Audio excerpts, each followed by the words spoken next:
Imagine dawn in any Spanish village in 1950, say in the heart of Castile or in the mountains of Andalusia, where the sun had barely risen and the rooster, that infallible guardian of rural routines, let out its hoarse cry to wake the inhabitants Salitin. It was not a peaceful awakening, as in the romantic postcards that are sometimes painted of eternal Spain. Rather, it was the beginning of a day marked by constant effort and an economy that still bore the scars of the Civil War. Spain, in those years, was a predominantly rural country. Almost half of the population, some 14 million people, lived in villages within villages with fewer than 10,000 inhabitants, and agriculture absorbed 50% of the active workforce. Under the regime of Francisco Franco, autarky, that policy of self-sufficiency that sought to isolate the country from the outside world, imposed an austere pace of life, where progress seemed like a distant murmur, like the echo of a train that never arrived at the nearest station. In these villages, life revolved around the countryside, that vast chessboard where daily survival was at stake. The men would wake before the sun rose, their bodies still numb from the frigid winter nights, to begin the arduous task of harnessing the oxen or mules to the heavy Roman plough, a tool with a millennium of history showing little change from its Roman origins. Ironically, in the midst of the atomic age, the Spanish continued to farm the land like their ancestors. The work was manual and exhausting, ploughing, sowing wheat, barley or legumes on tiny plots of land, the famous small holdings that dominated the north and center of the country, where 65% of farms were no larger than 5 hectares. In the south, on the other hand, large estates reigned, large tracts of land in the hands of a few landowners, where occasional day laborers and 40% of the agricultural workforce were hired by the day, earning miserable wages that were barely enough to buy a loaf of bread and some oil. A Spanish farmer at that time produced just enough to support 5 people, a very low productivity compared to Europe, where a Dutch or French peasant fed 10 or more. And there was no shortage of bitter humor in tavern conversations. Here, those who do not work the land work for those who do, they would say with a half-smile that hid resignation. The rural economy was one of pure subsistence. Self-consumption was the norm. What was harvested was eaten at home or bartered with neighbors. The wheat went to the local mill, where flour was ground for daily bread, but some had to be delivered to the National Wheat Service, the state entity that controlled production to prevent urban famines, although in practice it encouraged the black market, where rural ingenuity shone with mischief, ruined with mischief. Imagine a peasant hiding sacks of wheat in the hayloft to sell them at inflated prices. It wasn't crime, but survival disguised as cunning. And sometimes even the civil guard turned a blind eye to a piece of sausage. Rationing, in force until 1952, distributed the basics through family cards. 400 Gs of bread a day for an adult man, 125 Gs of meat a week if you were lucky, and a dash of oil that seemed more like a luxury than a necessity.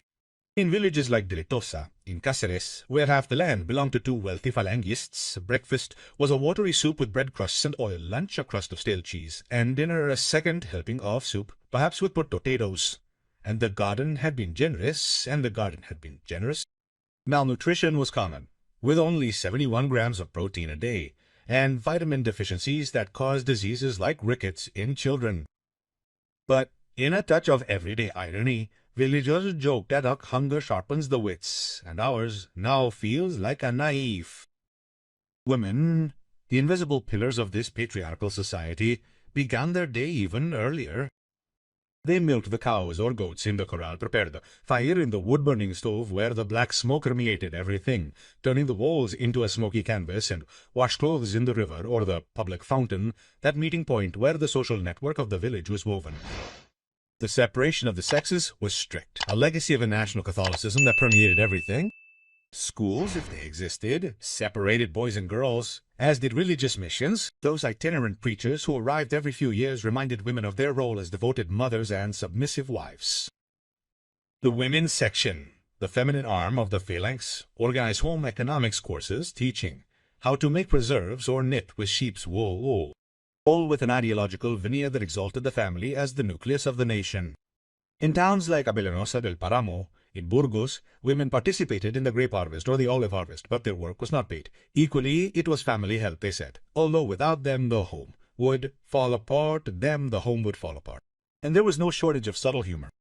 Women ruled the house, but only because men are in the fields. Husbands would comment in social gatherings with a nod that acknowledged the truth without challenging the established order. Housing reflected this austerity. Most houses were made of adobe or stone, with tile roofs and rammed earth floors. Inside, a common room served as kitchen, dining room, and bedroom. Toilets were in the corral, often shared with the animals, and water was brought in jugs from the village fountain. Only 25% of homes had running water, and 70% of municipalities lacked a main supply. Electricity was a rare luxury. In 1950, more than 500 villages still did not have it, and in places like Delitosa, only half of the homes had a dim light bulb they lit up with kerosene lamps or candles, and the cold was fought off with coal braziers that, if heated, were poorly ventilated, and could suffocate the family, a risk that the villagers accepted with resignation, joking that at least the smoke kept mosquitoes and evil spirits away. The streets were dirt, full of potholes and mule excrement, and in the summer the flies formed dense clouds spreading diseases. There were no sewers or telephones, only 2 cars in a town of 2,600 people. And transportation was by foot or by cart, with trips to the nearby city that lasted hours to sell eggs or buy salt. Rural society was a tapestry of traditions and control. The church was omnipresent. The ringing of bells marked the hours: at dawn for Mass, at noon for the Angelus, at dusk for the Rosary. And the processions, like the one for Corpus Christi, were mandatory events that mixed faith and ostentation. In Abalanosa, the pastoral missions brought the town together for Stations of the Cross and Mass communions with preachers who spoke of repentance and loyalty to the regime. The civil guard, with its imposing tricorn hat, kept order, reminding everyone of the shadow of the post-war period. In towns like Delitosa, fear of reprisals still loomed, with memories of executions and ties. Inbreeding was common. Marriages were arranged within the town or with neighboring villages. Prioritizing social status, a peasant with land would not marry a day laborer without a dowry. Illiteracy was around 13% in rural areas, higher than in cities, and life expectancy was around 62 years, with high infant mortality due to lack of hygiene and vaccinations. Education was an intermittent luxury. In many towns, there was a single school where a teacher, often a former Falangist combatant, taught children of all ages in a single classroom. The 1945 primary education law made attendance mandatory until the age of 14, but in practice, children left early to help in the fields. 40% of children under 14 worked in agriculture. In Abalanosa, schools were financed by auctioning off communal lands, but the curriculum was basic: reading, writing, arithmetic, and catechism, with an emphasis on patriotism. Girls learned sewing and housework, preparing for their future as housewives. A touch of humor came from school anecdotes. The teacher taught us that Spain was one, big and free, but in the village we were many, small and tied to the land, the kids would say mischievously. Healthcare was precarious, a reflection of the general poverty. Rural doctors charged an annual fee per family, but in remote villages, a single doctor could serve several municipalities, traveling on horseback. Diseases such as malaria, typhus, and diphtheria were rampant, aggravated by poor hygiene. In Delitosa, the streets were full of excrement, which spread infections, and vomiting was common due to iodine deficiencies.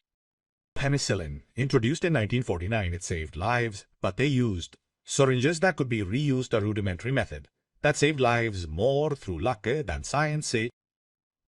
Anti-tuberculosis campaigns were sporadically successful, and infant mortality exceeded 50 per 1,000. In the countryside, home remedies were the order of the day: herbal teas for pain or onion poultices for fevers. The doctor cures, but God heals. They professed faith, though privately conceding that better prevention lay with good soup if available. Leisure was simple, a respite from the relentless routine. In the afternoons, after work, the men would gather at the tavern to play cards or dominoes, drinking watered-down wine. The good kind was for parties. The radio, an invention that connected the town to the world, was the focus of the post-dinner talks. In 1950, only a third of families had one, tuned in to the thrilling stories of Spain and the radio soap operas that were on the air to women. Zara's goal in the World Cup in Brazil was an epic moment heard in groups around the apparatus. The patron saint's festivities were the annual climax, with dances to the sound of the dozena, improvised bullfights in the square, and processions with rockets that illuminated the night. In Abelanusa, the corpus included bulls, a luxury that united the town in euphoria. Children played boloso and spinning tops in the streets, and Corinne de Lero's novels, read in secret by the young women, added a romantic touch to the grey reality.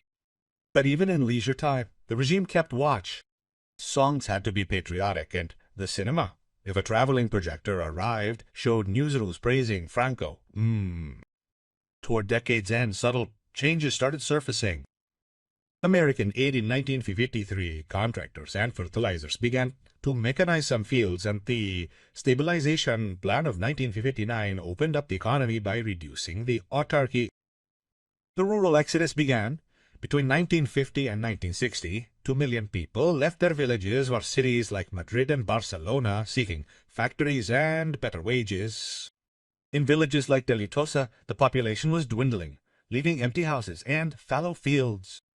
But in 1950, the bulk of life was still a daily struggle, where resilience was mixed with a stoic sense of humor. Oh, we are poor, but honest, and if not, at least poor, they joked. This was rural Spain in 1950, a mosaic of effort and tradition, where each day repeated itself like an eternal cycle, interrupted only by the seasons and festivals. The villages, with their slow pace, preserved an identity that urban progress threatened, but they also embodied the inequalities of a country in reconstruction. Livestock farming complemented agriculture. In the north, flocks of transhuman sheep came down from the mountains in winter, bringing manure to fertilize the fields. A natural fertilizer that smelled of organic progress, the shepherds would say ironically. In the south, pigs fattened on acorns were slaughtered annually, a family ritual where sausages and blood sausages were made that lasted months, stretching the meat as if it were a treasure. Traditional crafts survived. The blacksmith forged horseshoes for mules, the carpenter carved yokes, and the rope maker braided ropes for the harvest. In towns like Abellanosa, the tavern keeper was the local king, selling wine and news, while the practitioner injected penicillin to whoever could afford it. Demographics reflected the late baby boom. The birth rate rose 1 per 1,000, with families of 6 or 7 children contributing hands to the work, but also mouths to feed. Weddings were simple, with a banquet of stew and breadcrumbs, and the groom gave the bride a modest trousseau, embroidered sheets, and a wool mattress. Mourning, on the other hand, was solemn. Wakes in home with endless prayers and notices promising indulgences for communions. Temporary emigration to France or Germany began to tempt them, with letters from relatives telling wonders of stable wages. There they were paid by the hour, not by sweat. They wrote in a way that aroused envy.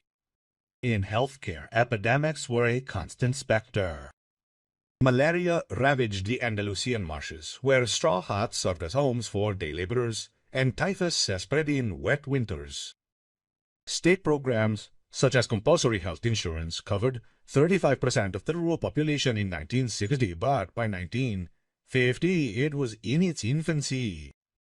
Midwives attended home births with high maternal mortality rates, and folk remedies such as mustard poultices for the chest made up for the lack of medicines vitadors.